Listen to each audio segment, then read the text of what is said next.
Have you seen them before? The person sitting quietly in a cafe, a cup of coffee in front of them, a book open but hardly turning a page.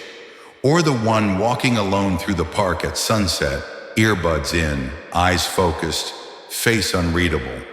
The colleague who always eats lunch alone. The friend who frequently cancels plans, not out of sadness, but simply to spend time alone. And then a thought creeps in. Are they okay? Because somewhere along the way, we learn that being alone means something's wrong. That solitude is a sign of sadness. That anyone who chooses to be alone must be isolated, abandoned, or worse, damaged. In a world that glorifies connection, solitude is often viewed with suspicion. From a young age, we're taught to make friends, be social, work in teams. Our whole society is built on belonging to a group.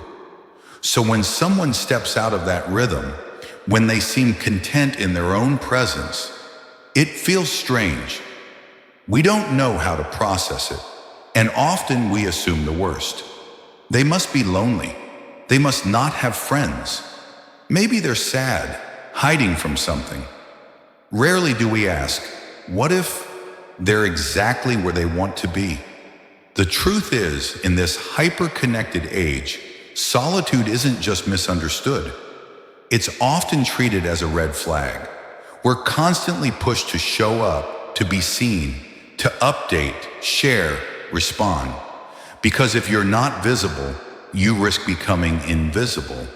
And in a world where self-worth is measured by likes, shares, and engagement, someone who chooses to unplug is often viewed as disappearing, or worse, falling behind. But solitude, when chosen consciously, isn't disappearing. It's refusing to be consumed. It's pausing in a world that never stops spinning. So what if we stopped seeing solitude as weakness and started seeing it as strength? Some people choose to be alone not because they're negative or disconnected, but because silence offers them something constant. Company cannot. Clarity, depth, and peace. They're not running away from the world. They're finding their way back to themselves, to breathe, to reflect, to stop performing for society. In silence, there's no need for small talk, no pressure to fit in. Just space to feel your true emotions, to hear your own thoughts, without someone else's voice speaking over them. Maybe solitude isn't the absence of connection. Maybe it's the beginning of something deeper, with yourself. So pause before you judge, before you label, before you assume someone is going through something. Ask a better question. What if solitude isn't a state someone falls into, but a space they deliberately create? The truth is, many people aren't accidentally alone. They've chosen that quiet over and over again, not to retreat, but to reclaim their focus, reclaim their energy, reclaim the ability to listen to themselves in a world that never shuts up. And here's the interesting part. Solitude isn't always about recharging. It's not just for introverts. Sometimes it's simply a hunger for something more honest, more space in the day, more depth in thought, more quiet between the noise. Solitude gives you something rare in the modern world. Control over your own attention, no suggestions, no crowd dictating your rhythm. Just you, raw and unfiltered. And in that moment, you begin to ask, what do I actually think? What do I truly feel? What have I been ignoring? For some, solitude isn't about disappearing from the world. It's about showing up for themselves. In a society where being online is a form of currency, where connection defines existence, stepping back, choosing silence is an act of quiet courage. Some people do it, not because they lack something, but because they are protecting something. There's a quote from Marcus Aurelius: "Nowhere can man find a quieter or more untroubled retreat than in his own soul." And that is what solitude offers, a place of refuge, not from others, but from everything that pulls you away from yourself. It's not about becoming a hermit. It's not a rejection of connection. It's simply an intentional space. A space to hear your own voice without being drowned out. A place to exist without being edited. A moment to live, even briefly, without performing. And once you understand that, the original question changes. It's no longer, why would someone choose to be alone? It becomes, how could they not? In this video, we're going to take that question seriously. We'll explore solitude not as a social failure, but as something richer, even philosophical. We'll explore why some people choose to be alone, and why that choice might be one of the most profoundly human things we can do. Because maybe, just maybe, solitude isn't stepping away from life. It's stepping deeper into it, without all the noise. Because sometimes the loudest thing in the world is the silence within you, asking to be heard. Let's begin. Solitude is not weakness. It might be the deepest expression of inner strength. Now let's go one step further, because stillness isn't just an emotional space. It's a foundation for intellect and spirit. For centuries, the wisest minds have sought it, not to isolate, but to reach for something deeper. Take the Stoics, for example.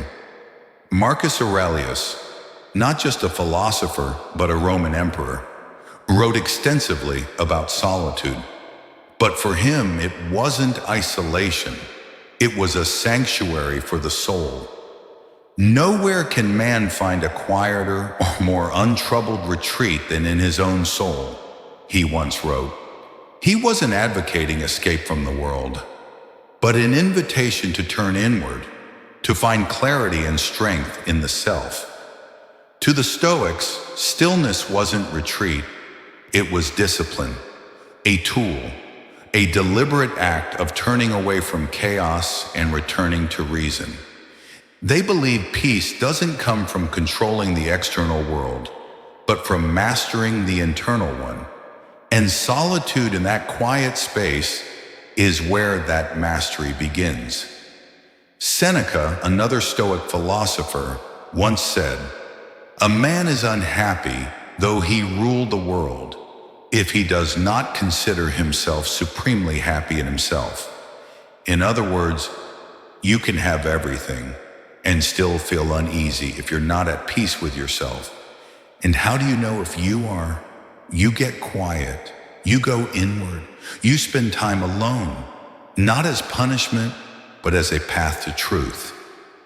Epictetus, one of the most influential Stoic thinkers, taught that true freedom comes from recognizing what's in your control and letting go of what isn't. In that light, solitude becomes liberation.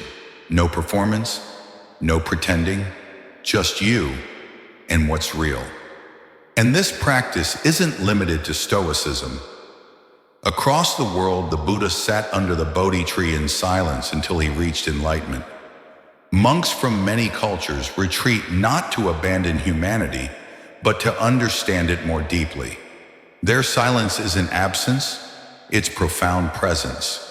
Even centuries later, Henry David Thoreau retreated to the American wilderness, not to escape society, but to observe it. "I went to the woods," he wrote, "because I wished to live deliberately." His solitude wasn't passive, it was investigative. It was full presence. Writers like Virginia Woolf demanded a room of one's own. Poet Rainer Maria Rilke didn't see solitude as a burden, but as a spiritual necessity. In all these traditions, Stoicism, Buddhism, literature, monastic life, solitude wasn't a luxury, it was essential. It was the container for thought, virtue, and transformation. You weren't just sitting alone. You were sharpening your mind, your spirit, your understanding of the world. Even in Christianity, the Desert Fathers, monastic hermits, didn't retreat to avoid people, but to confront the self. The silence was a crucible, a mirror, a place where illusions fell away. In Japanese Zen meditation, silence isn't emptiness, it is presence. Meditation halls are silent not because nothing is happening, but because everything is happening, deeply in stillness. In that silence, awareness expands. The world slows down just enough for truth to emerge. So when someone today chooses silence, not forever but intentionally, they are walking in the footsteps of countless seekers.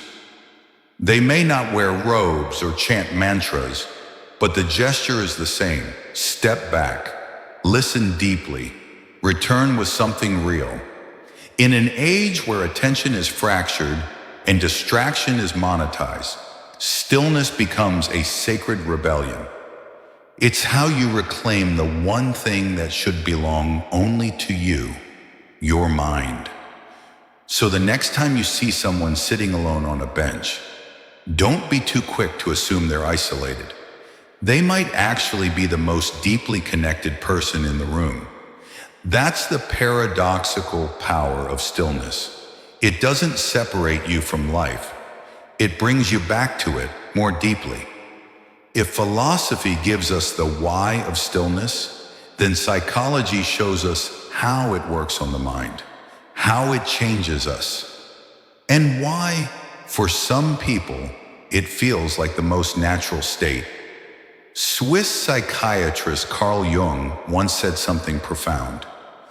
Loneliness does not come from having no people around, but from being unable to communicate the things that seem important to you. Let that sink in.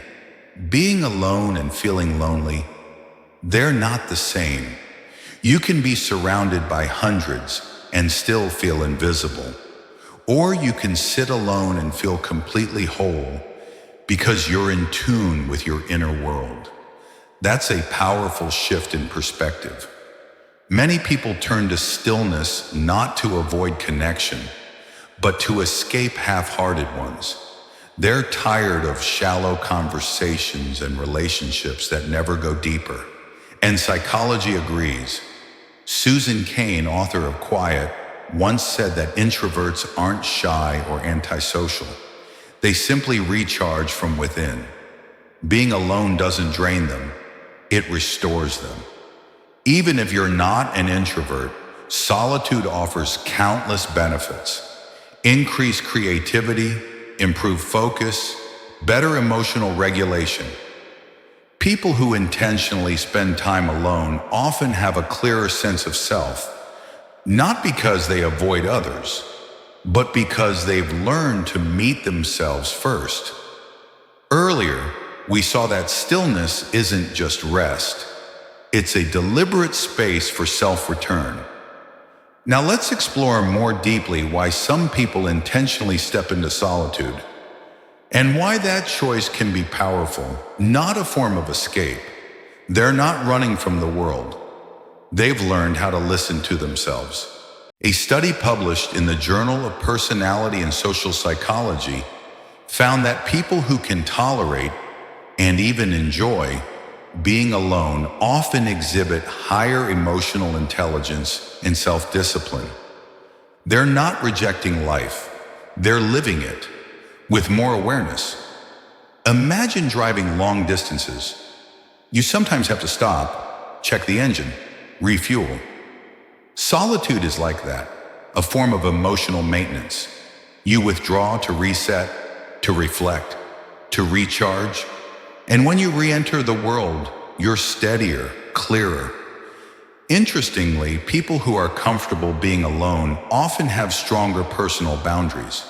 They're less likely to lose themselves in relationships. They don't need others to define them. That's not coldness, it's clarity. Solitude doesn't just restore, it reveals. In stillness, the noise fades. And you start to realize, how many of my thoughts are borrowed? How much of my behavior is just reaction? That's when you get to ask, is this really me? Or just the version of me I perform for others? That's why solitude can be such a powerful tool for self-discovery. Journaling, walking without a destination, sitting quietly with a cup of tea and letting your thoughts unravel. These acts may seem small, but they're not passive. They're intentional. They create space for truth to surface. Even extroverts, those who thrive on interaction, need moments of solitude. Not because they want to escape people, but because they need a break from the performance. Solitude is the space where even the most social person gets to simply be. There's also growing scientific research around the concept of deliberate solitude. The idea that choosing to be alone regularly can build resilience, reduce stress, and improve decision-making. In other words, solitude isn't just neutral, it's nourishing. People who embrace it consistently tend to have a stronger sense of purpose. They're not wasting time. They're investing in harmony, in clarity, in peace. And that's what many people miss when they see someone sitting quietly by themselves. They assume absence, when in fact they're witnessing full presence. And here's where the script flips entirely. In today's world, choosing solitude isn't just misunderstood, it's almost rebellious. We live in a culture that glorifies connection, the kind you can count, tag, post, and measure. We're pressured to always be available, always updating, always online. In this context, solitude starts to look suspicious, as if you're breaking some unspoken rule. We're taught that a full life is a busy one, that silence is awkward, that if you're not engaging, you're missing out. But let's be honest, what exactly are we so afraid of missing? The truth is, most of what we encounter each day isn't meaningful information.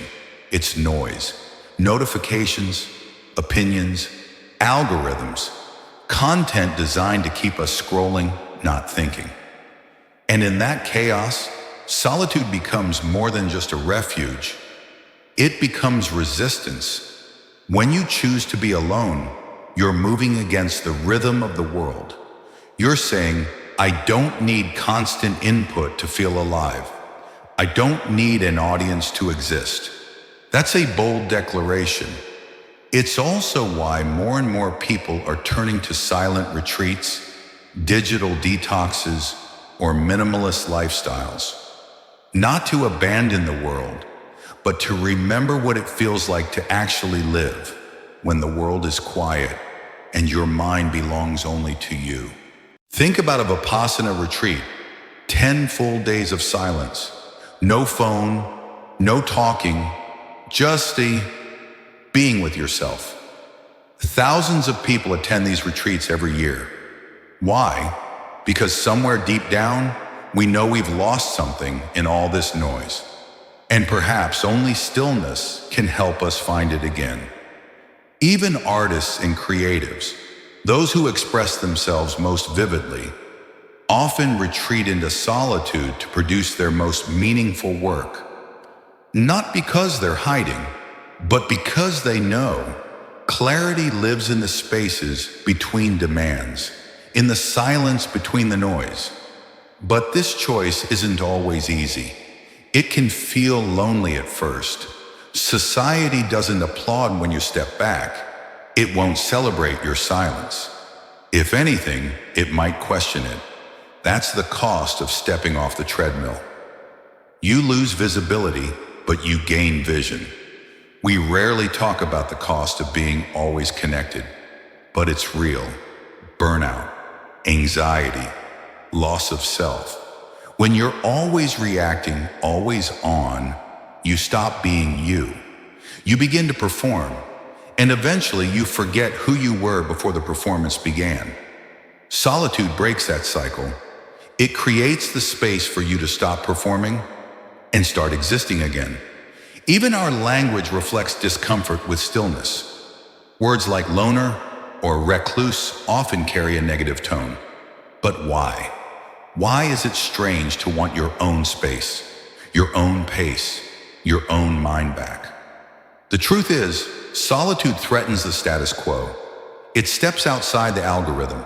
It refuses constant updates, curated identities, and reactive loops. And because of that, it's powerful.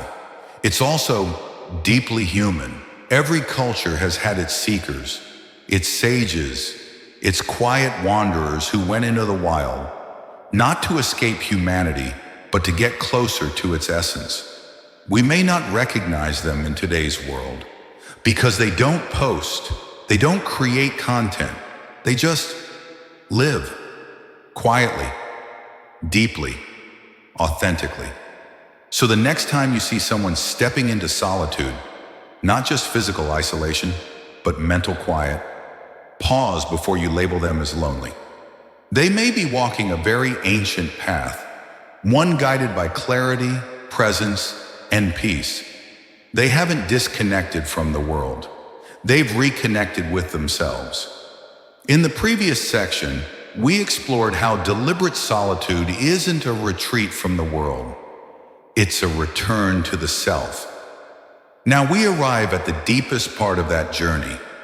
What truly happens when you dare to face the silence? What the world keeps trying to drown out is the quiet presence of your own being. Because solitude doesn't demand attention. It doesn't perform. It just exists, silently, fully. And those who choose it, they're not withdrawing. They're returning to somewhere quieter, yes, but also somewhere truer. Because when you spend real time alone, you begin to hear yourself more clearly. Not your fears, not your to-do list, not the self shaped by others' expectations, but you, the original version of you, the one the noise buried for too long. And that's why some people choose stillness, not because they've given up on the world, but because they've stopped trying to be everywhere in it.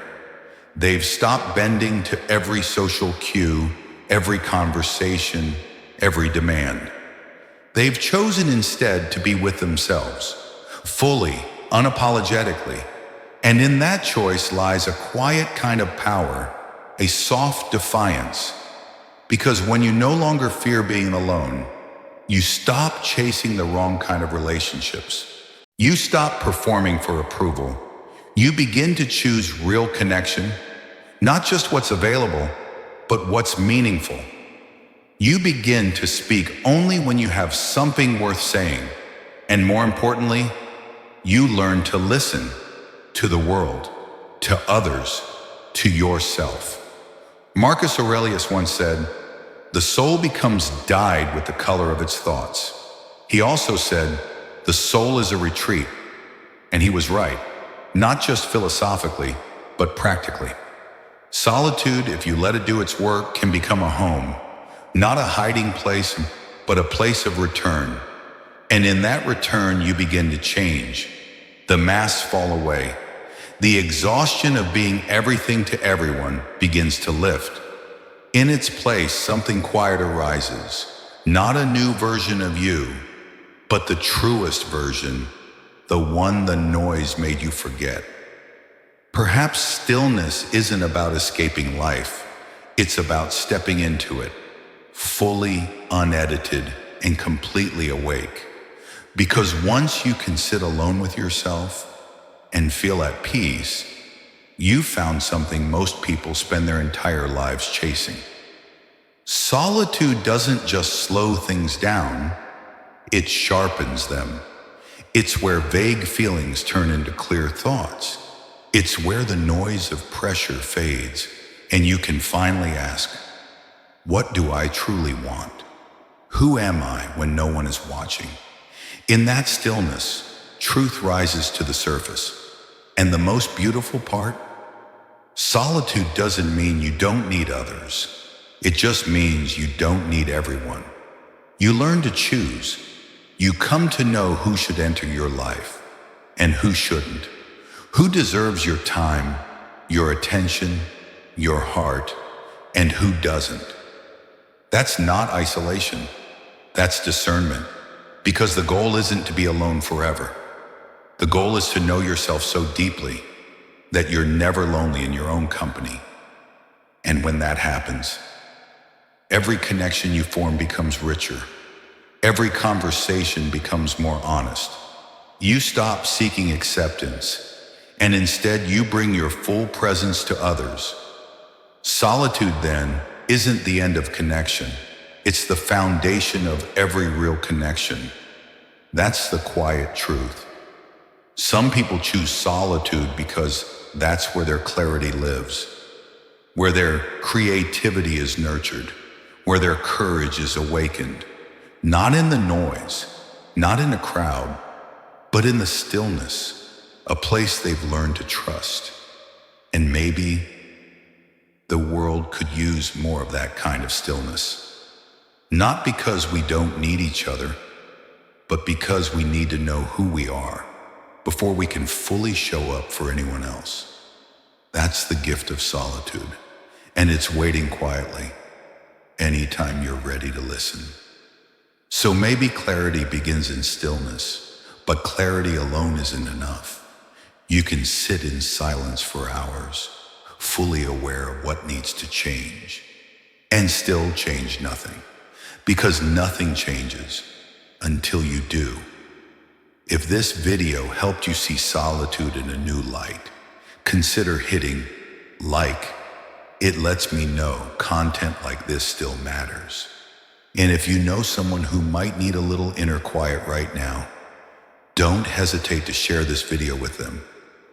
And if you're ready for the next step, the one that moves you from knowing to doing, click on the next video right here.